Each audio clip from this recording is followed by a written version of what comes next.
People buy for emotional reasons, not logical reasons, although they'll often create logical reasons to justify their decision.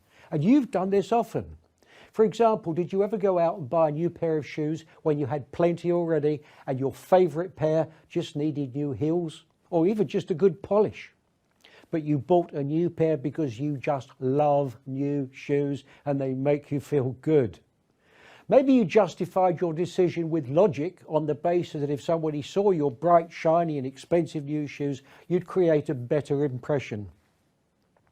Did you ever buy a new car when there was nothing wrong with your current model, but the feel and smell of a new car really makes you feel great?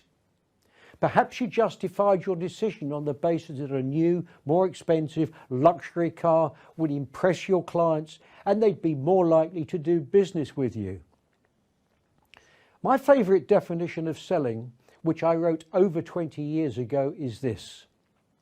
Selling is exposing companies and individuals to problems, some of which they maybe never knew they had or thought were unsolvable, and to opportunities they maybe never knew existed, and showing them how your product or service can help them solve the problems or exploit the opportunities.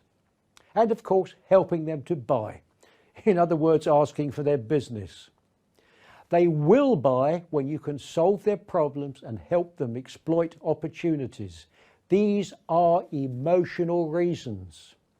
So from now on, ask questions to find out where they're hurting, what problems they're having, and show them how your product or service can take away the pain and make them happy. You'll make a lot more sales when you sell that way. And one final and really important thing on the subject of emotions. You need to be emotionally involved with your products or services. You need to love them, be passionate about them, be excited by them.